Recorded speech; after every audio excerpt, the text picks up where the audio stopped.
Welcome everybody to the 26th Annual Thyroid Cancer Survivors Conference. My name is Daria Jerauld, and I'm going to present to you on the Low Iodine Diet.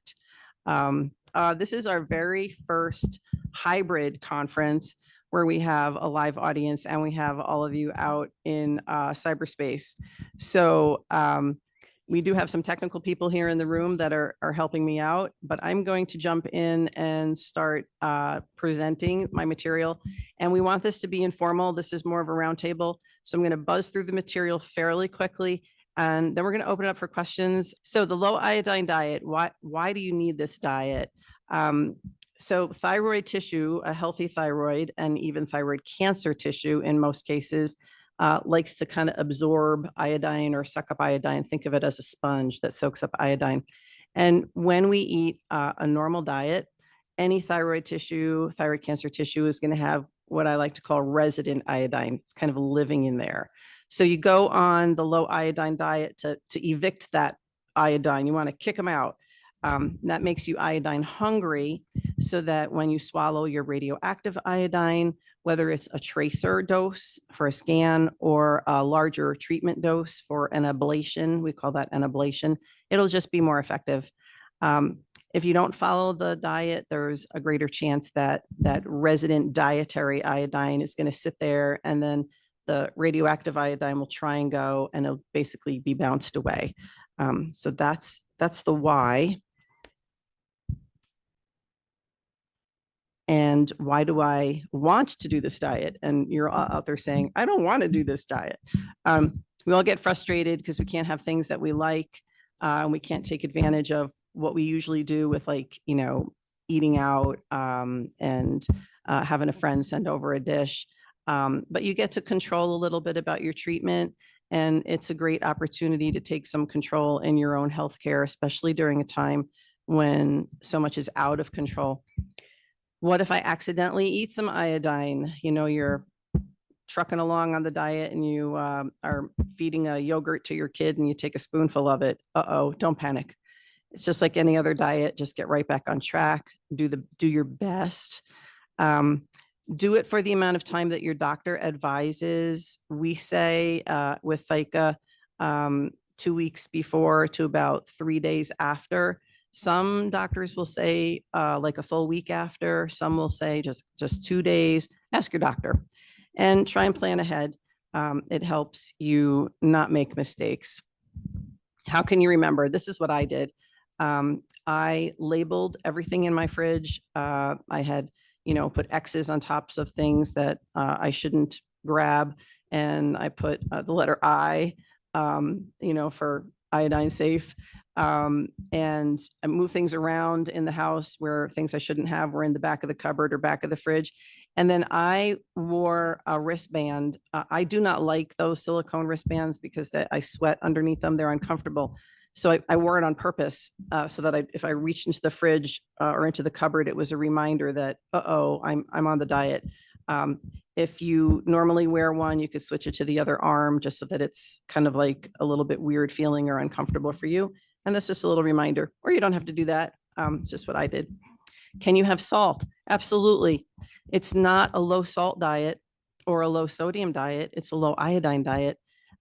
Just have to be careful with which salt you have. Read the fine print on the labels. Make sure it says this does not supply iodine, a necessary nutrient, and kosher salt is safe. But be careful. A lot of like kind of fun gourmet salts like pink Himalayan salt and other salts, even sea salt, will say that it doesn't contain iodine. That means it doesn't contain supplemental iodine, but it can still have naturally occurring iodine. So stick with plain white salt that is properly labeled, or kosher salt. Those are your two best options.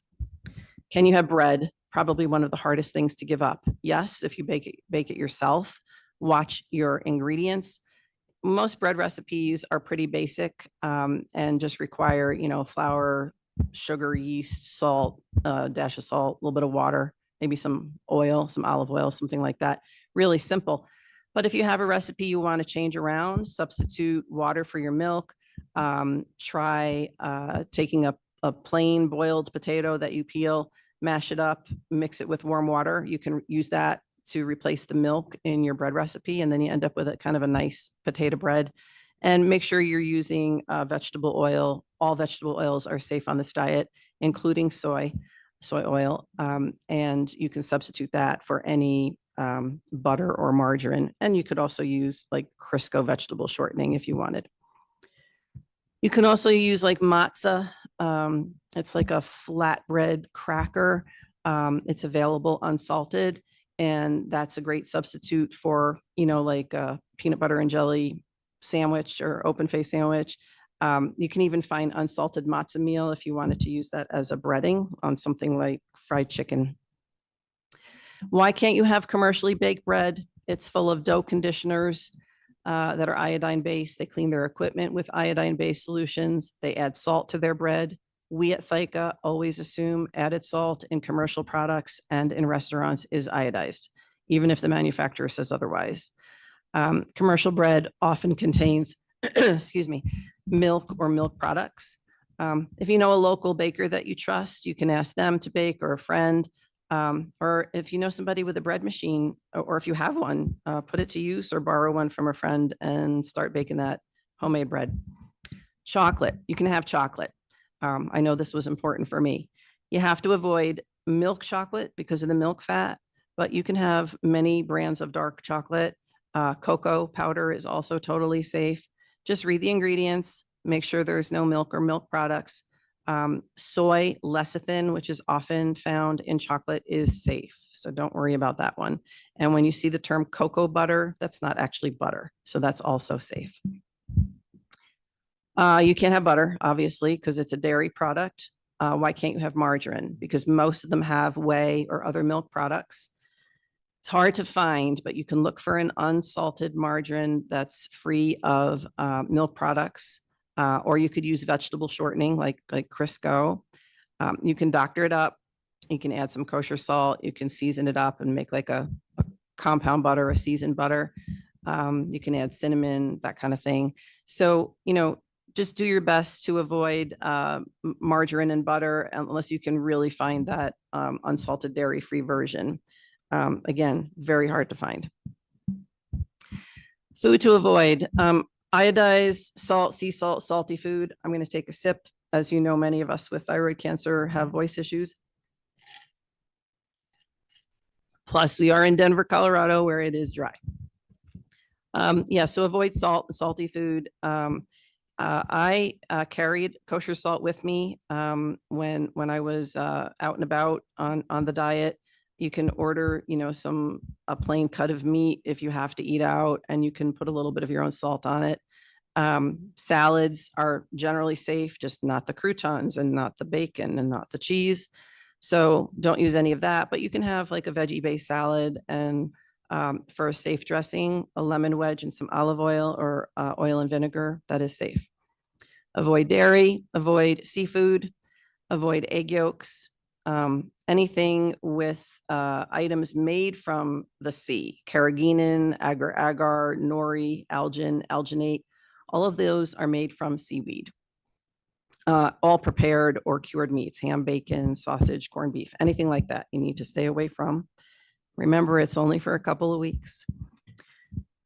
Turkey or chicken, be careful. They're often injected. You can eat that if it is just plain minimally processed, but skip that butterball type turkey or the chicken that says, this chicken's been enhanced with a 2% solution of blah, blah, blah. Stay away from that. Canned veggies and other canned goods, unless they're no salt added, which there's plenty, you can have those, but avoid the ones that are salted. Soy. Soy is more being avoided because it inhibits the uptake of the iodine in the body, and it interferes with the absorption. It's not so much that it's iodine rich, but stay away from soy sauce, soy milk, tofu. Soybean oil and soy lecithin are the exceptions. They don't contain the proteins, and therefore they are safe. FD&C red dye number 3. Used in foods, medicines, and soft drinks. Mostly, at least in the United States, red dye is usually number 40, which is safe, but read the labels, Make sure it's not red dye number 3. My rule is if it's artificially colored with anything in the red family, I just don't use it. Vitamins and supplements often contain iodine. Make sure that you're taking a supplement if needed, if you need to be taking a supplement that don't contain iodine. You can search around, you can find them. Some people find that when you're not taking in the dairy in your regular diet, that calcium and vitamin D, you don't have enough of it in your diet. Some people will experience that. You can take calcium, just make sure it's calcium citrate. Calcium carbonate is made from ground up oyster shells, obviously from the sea, and therefore rich in iodine. So stay away from that. So watch your calcium supplements, and vitamin D, which is usually like a little gel, like a little gel tab. That's totally safe. So if you need that, be sure and take it. Rice, use basmati rice. It's the safest one. Others are grown in a more salty, like sea salt type, sea water type environment. Potatoes, you can have potatoes, just eat the inside. Stay away from the skin. Beans, there are a few thyroid cancer low iodine diets out there that say to avoid beans. National Institutes of Health says avoid red kidney beans, lima beans, navy beans, pinto beans, and cowpeas. But that still allows lentils and cannellini beans, which is a white kidney bean. So, do your homework and try and be careful with the beans, especially if you are vegetarian based and you're relying on a lot of beans for your protein. Just try and use ones that are not on this list, and you'll be fine. And you can look at our cookbook and see what we allow as well. You can have egg whites. You can have fresh meats, matzah, homemade breads, fruits and veggies. Be careful with spinach. A few spinach leaves on your salad or a small half cup serving with your dinner is fine, but avoid like packing your blender with spinach and making a smoothie. That would be too much spinach, too much iodine in that spinach. Broccoli and the cruciferous vegetables, that whole family of veggies, so like cauliflower, Brussels sprouts, etc. They can interfere with the uptake, the absorption of iodine. So just, you can have them, just don't, don't make a meal out of a plate of broccoli, that kind of thing. So eat in moderation. Fresh vegetables that don't have high iodine ingredients, frozen vegetables that don't have high iodine ingredients, like regular salt added. You can have frozen veggies. They're great. Canned peaches, pears, and pineapples. Those are all great to use. Natural unsalted peanut butter, which I think tastes terrible. So I always doctor mine up. I have a food processor. You can use a blender, toss it in there, add some safe salt, a little bit of vegetable oil, a little bit of sugar or honey or sweetener of choice, and doctor up that peanut butter so that it is palatable. You can have coffee or tea. Make sure it's made with, water that's, safe to use. We do suggest distilled water, but most tap water is safe. Can't put cream in your coffee. You can melt a marshmallow in it. You can stir in some marshmallow fluff. You can make some homemade almond milk, and you could lighten it up with that. There are some non-dairy creamers. Make sure no sea salt, no salt, and no carrageenan. So you really have to do a lot of label reading, and that one is a challenging one. We say no instant coffee or tea because in the past it was colored with red dye. Read the ingredients. If you feel comfortable, it's okay. You can have popcorn. You can put non-iodized salt on it. You can have nuts, almonds, walnuts, pecans, whatever you like, unsalted nut meats. If you want to roast them and salt them yourself, that's fine. Water, distilled water. Watch the brands that have things added to the water for taste. Make sure you're reading those labels. You can have grains in moderate amounts. You don't want to overdose on those either. Have normal serving sizes a few times a day is fine. Most of your sugars, jellies, honeys, maple syrups, everything, that's all safe. Watch for added dye and artificial flavors or even natural flavors that are added. Fresh and dried herbs, black pepper, vegetable oil, apple cider vinegar, homemade foods. Use our cookbook. I've got my working copy of it right here. Send an email to ThyCa@thyca.org and they will send you one. We mail it anywhere in the world for free. You do not have to pay for the book. You do not have to pay for the shipping. Most soda and diet soda and lemonade is safe. Avoid pink lemonade. Beer, wine, and other alcohols are safe. Avoid cooking wine. They contain salt. Okay, we're at the home stretch, and then you can fire away with questions. Plan ahead, especially if you're going off your meds. Some of us do withdrawal from our medication. Others use Thyrogen, which is a little more, you won't feel quite as bad. Actually, I didn't feel bad at all when I used Thyrogen. But if you're withdrawing off Synthroid, either way, plan ahead, bake some bread, freeze it. You can make rolls out of the same recipe and freeze it, doctor up that peanut butter. Have jelly in the house that's safe, buy some matzah, make some homemade chicken broth, freeze it, stock up on pasta and frozen veg, buy some kosher salt. I emptied out all my salt shakers and replaced it with the safe salt. And shop the perimeter of the stores where you find your fresh meats and veggies and fruits and things. So, and remember our resources. We have our cookbook. We have an app. You can download that and have it on your phone and have it with you when you're shopping. We have the one-pager guide, which is really wonderful. It is right in the beginning of the cookbook. It is the first page with the red and the green, what you can have and what you should avoid. And we have a Recipedia. So we didn't print all the recipes in the book. We put what I'll call overflow recipes into the Recipedia. That's just digitally available on our website. We have a Low Iodine Diet Facebook group. We have monthly support group meetings. And when in doubt, you can write to us, write to recipes@thyca.org. That will bounce to me and I will answer your question in a timely fashion. Okay, we're done with the presentation. So we're going to move on to questions and comments. Are there any chewing gums we can have? I chew a lot of gum. Yeah, most chewing gum is actually safe. I would avoid red colored chewing gum like Big Red and Dentine. I'm trying to think of ones that are red in color. Yeah, it's okay. Chew gum. And don't worry about it. Normal portions of veggies. Everyone's normal is different. What's the rule of thumb? So that's a great question.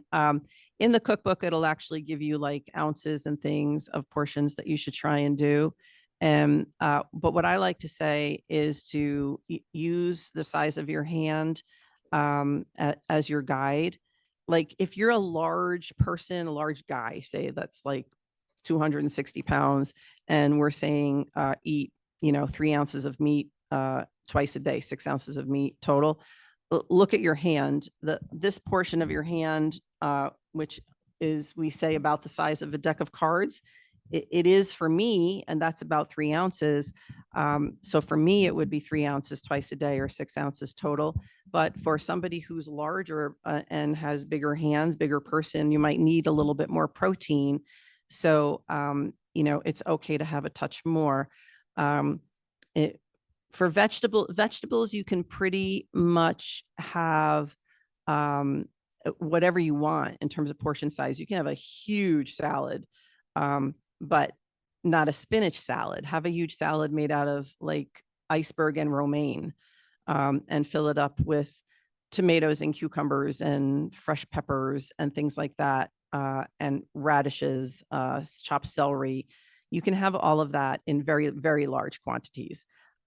So when I say normal size serving of a vegetable, I'm referring more to the broccoli and the cruciferous family of vegetables and spinach, since the one interferes with absorption, the other is high in iodine. We do have a quick comment from Hugo, which I appreciate. In other countries, and he's saying specifically in Brazil, that salt is iodized. Everything is iodized. I believe Canada is similar.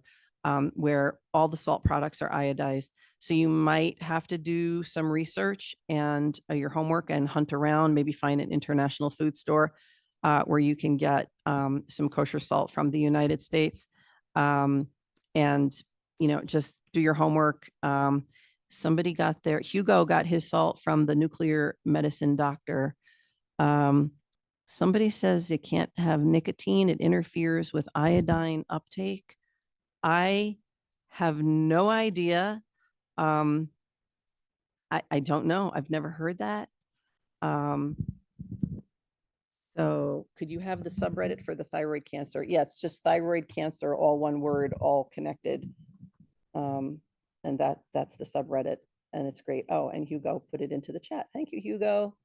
I'm going up because I missed one. Chia seeds. Are chia seeds safe? We don't know.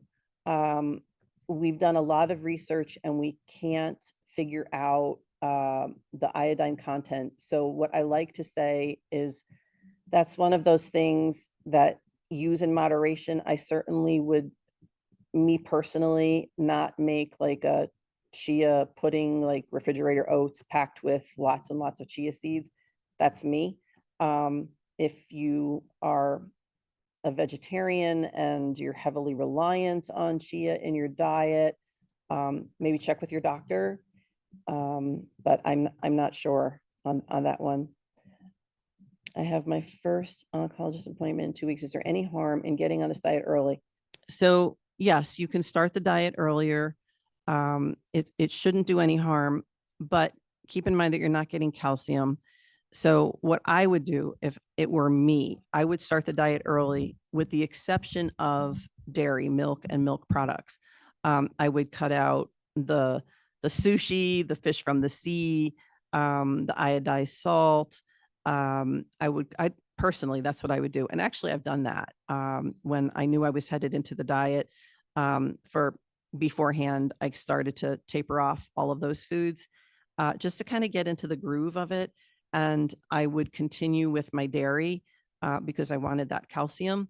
And then when I would go on the diet, all I had to do was cut out the dairy. And then I, at the time, did not supplement with calcium citrate. I didn't need to. I didn't have any calcium issues at the time. But the vitamin D to me was helpful. So do what works for you. I'm from Dubai. Earlier this year, I was diagnosed with papillary thyroid cancer, and I have found the plant-based milk that you buy here contains iodized salt or sea salt. So I went to making plant-based milk at home, and that worked. Just sharing here, it may help. Thank you for sharing that. And I'm going to give you a little trick for making plant-based milk really, really easily. So one of the things you can do is go out and buy like almond butter that's unsalted or cashew butter that's unsalted. All it is basically ground up nut meat, and there's usually some palm oil in it. But you take a scoop of that, throw it in your blender. You can throw in a date if you like to be super healthy, or you can put in some sugar if you want to sweeten it that way, or you can use artificial sweetener. Add some water and blend away. And then you've got your milk to use. Banana milk is also another trick. I'm going to jump over to flaxseed oil. Is flaxseed okay? Specifically flaxseed capsules? I do not know. I know that most vegetable oils are considered totally safe because they don't contain proteins. So I would guess it's okay, but I would double check with a doctor. When you say nut meat on the slide, is that just nuts? Yeah. Yep. Sorry. Yes, that's just like nuts in a bag. You can go to Whole Foods and buy your 365 unsalted raw nuts in a bag, and you can use them. You can roast them up yourself, add salt. What about things that are made on equipment processed with milk? Don't worry about that. That's for severe allergies. That's like somebody that, like you see that with peanuts, processed in a plant that also processes peanuts. There's not enough iodine in that situation for us on a low iodine diet.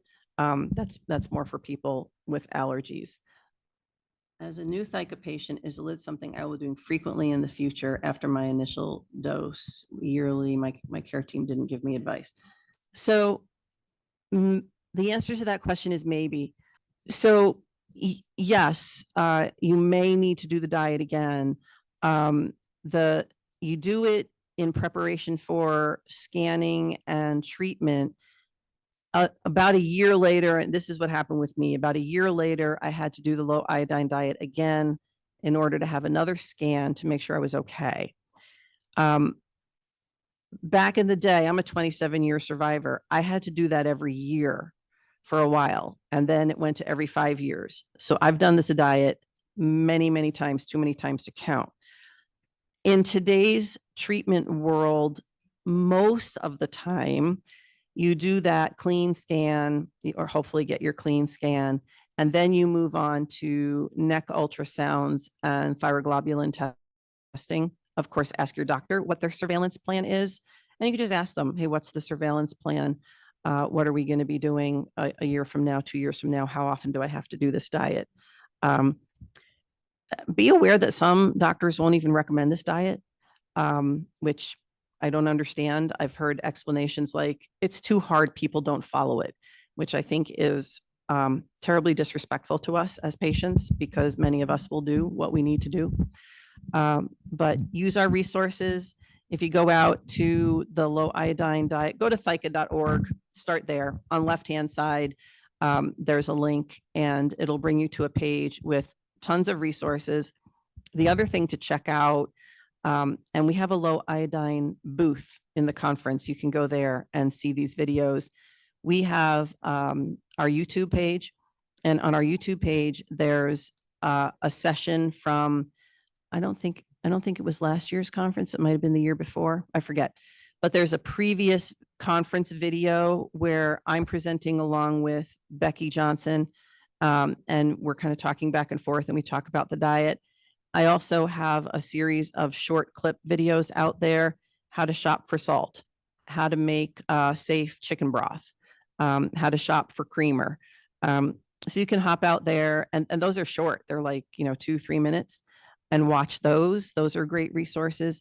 And I can't say enough about this cookbook. We hear from people all the time that they keep using the recipes in the cookbook even after they're off the diet, because the recipes in here are decent. So don't be afraid to, reach out, get a free copy, and use the cookbook.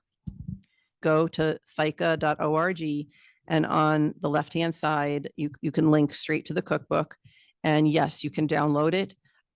You can also use the app, where basically the entire cookbook is inside the app.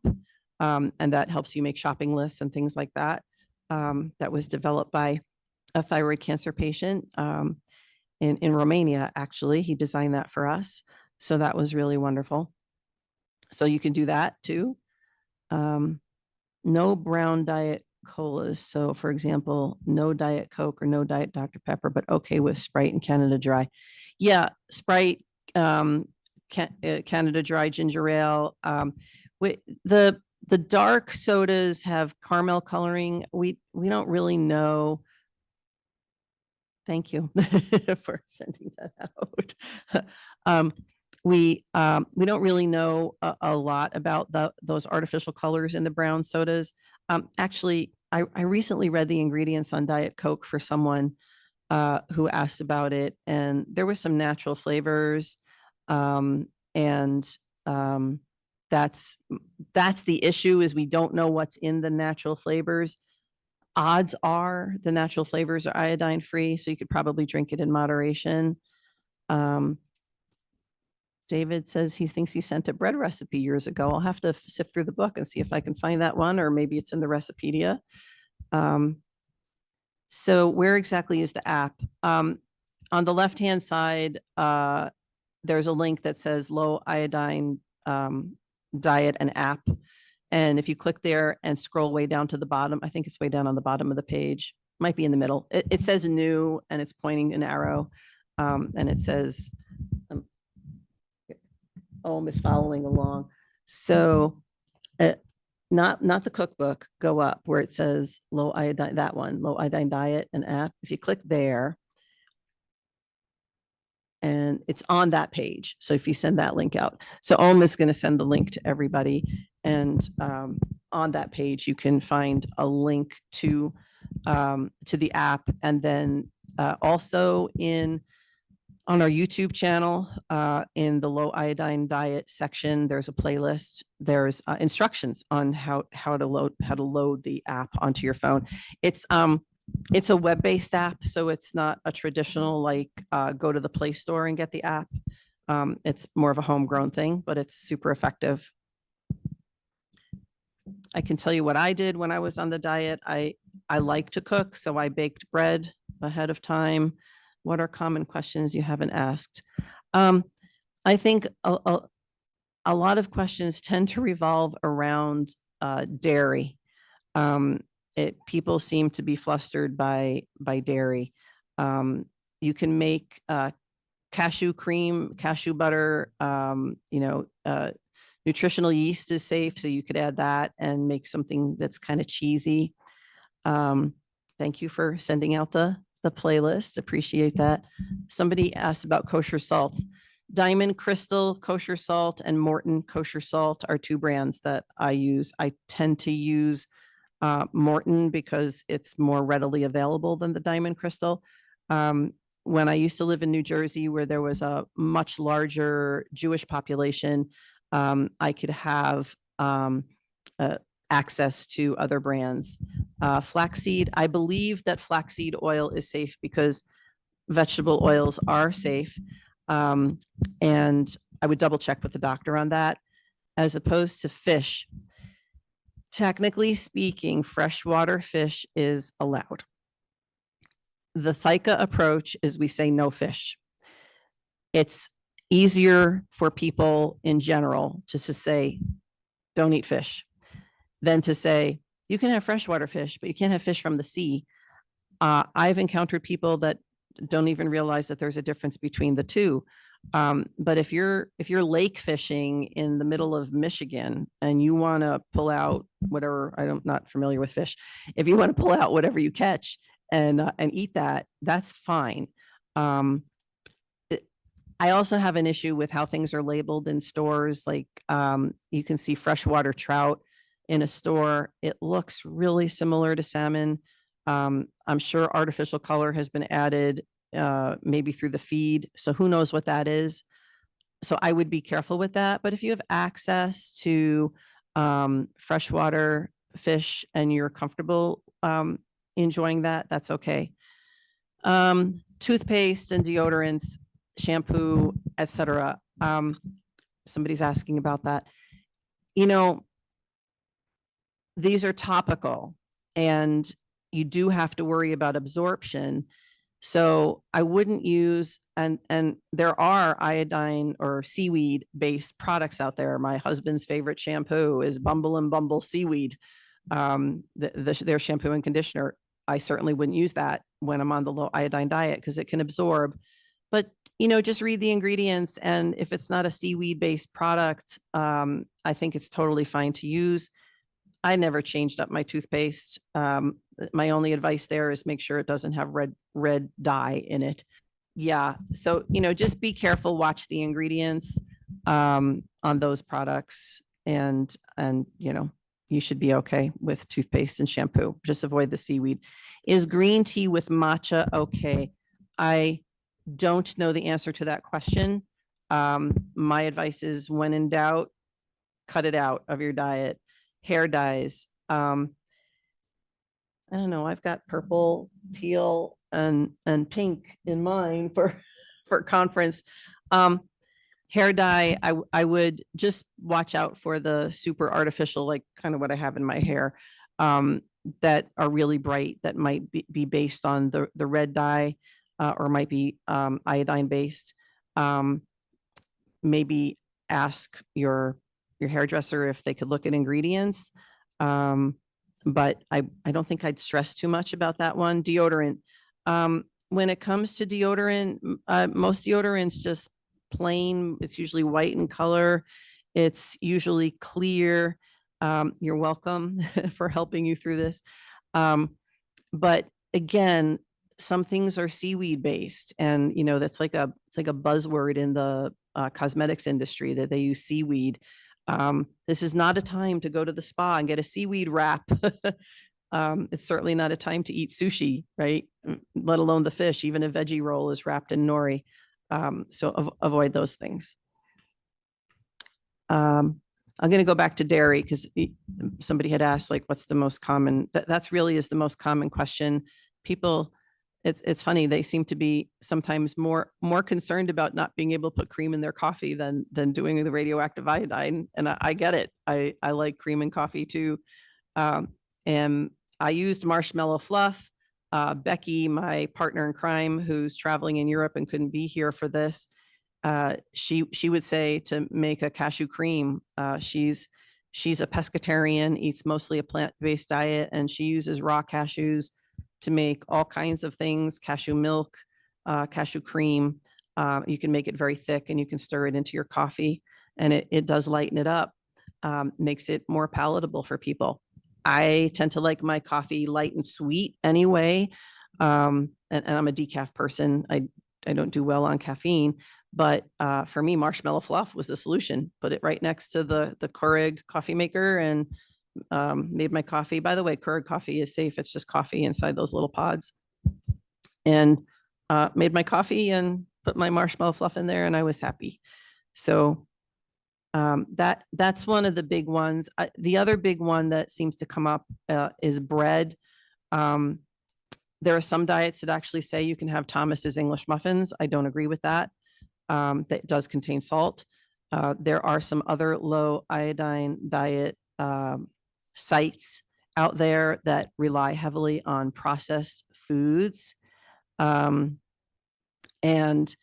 those can contain iodized salt because we don't trust the food manufacturer that salt is truly iodine free. So, be careful, read your ingredients. But I don't trust the manufactured foods. So for me, bread is home baked or use the matzah. I'm one that won't take chances. Why are the low iodine diet recommendations different depending on where you look? Different hospitals, etc. That is a very good question. Different hospitals will work with their own dietitians and put their plans together, and they will also factor in their own experience. So, for example, I believe it's the Sloan Kettering diet is the one that says you can have Thomas's English muffins. They have learned through their experience that their population of people really struggle with not having bread. And they've decided that a half portion, half a Thomas's English muffin is okay now and then. If you're doing the diet strictly and you want to do that, okay, that's not my style. My style is to be super anal about it and to be very, very strict. That's my style. I'd rather err on the side of caution. But, if you just can't get by without that, then consider using it in moderation. Other diets say to avoid beans.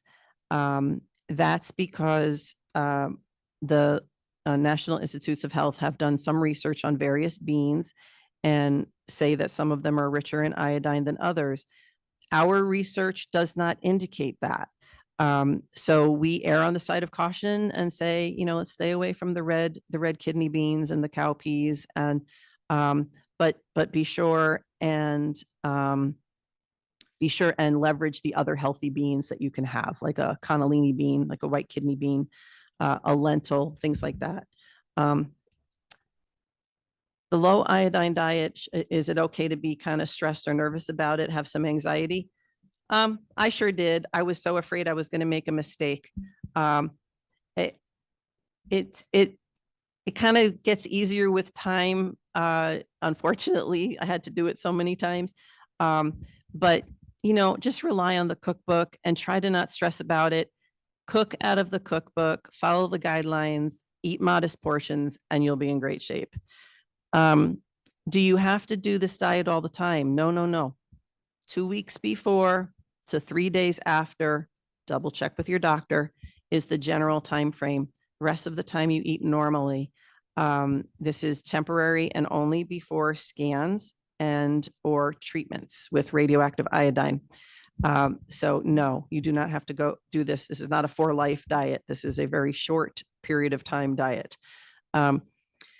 Some people will end up on the diet longer. I know that scheduling the availability of the radioactive iodine, the product, the radioactive iodine itself, can be challenging. I know with the pandemic and whatnot, the availability became challenged in some areas, and that created, I'll say, scheduling issues. So you might be on the diet for 2 weeks, you get a phone call that the iodine itself, the radioactive iodine, is not available for another week, and you're stuck on the diet for an extra week. So we say 2 weeks before to 3 days after, but it could be longer just based on your circumstances. And some doctors might say to do it longer afterwards. Somebody asked about intermittent fasting, if that's okay. Sure. I love intermittent fasting. And I think it's a really healthy way to live. So yeah, you could certainly do that. It's not going to do you any harm. Just so long as when you are eating in your eating windows, that you're eating low iodine diet. Hugo said he had to do the diet for a month because of those delays. Is 2 weeks truly enough to starve iodine out of your body? I eat sushi like once a week normally, and I fear I have tons built up like a camel. No, the only thing that really stays in your body longer and is something to be concerned about is iodine contrast. Like if you were to have a CT scan with contrast, that can be stored in the body, and you might need some extra time. Talk to your doctor and see, if you had one recently and you're coming up on radioactive iodine treatment, make sure they know that, and see if they want you to maybe stay on the diet a little bit longer. Just work with them. And there's some testing you could do. There's urine catch where they test your iodine in your urine. And so you could request that too, if you're really concerned, and make sure that you're low enough before you go into treatment. But 2 weeks is definitely enough. We used to say back in the day that the first week was practice and the second week was when it really was really needed. Now we say 2 weeks for real all the time, because so many of us use Thyrogen, and you're still taking your levothyroxine. Guess what levothyroxine is? It's iodine. It's rich in iodine. So you almost need to do the diet a little longer because you're still taking your Synthroid throughout, or your levothyroxine throughout. I had a scan with contrast, and nuclear medicine told me I had to wait 6 weeks before the scan. Exactly, David. Exactly. So, you do need extra time for that, but that's an iodine load. That's a whole lot different than having sushi once a week. That's just dietary. Okay, we've got 2 minutes left. So I'm going to say last call for questions. I'll keep an eye on the chat in case anything pops in. And in the meantime, I just want to say thank you so much. I appreciate the thank yous that are coming in. Thank you so much for attending. Thank you for your participation. Please use our resources. Don't forget, the cookbook is free, including the shipping anywhere in the world to a thyroid cancer patient. ThyCa at thyca.org, THYCA. So ThyCa at thyca.org, and send us a note, and we'll ship out that cookbook. And you should be good to go. So I don't see any final questions coming in. Somebody's going to go download the app. Good for you. And yes, thank you to Hugo. You do an amazing job on the subreddit. We appreciate you so much. Take care, everybody. Have a great rest of the conference.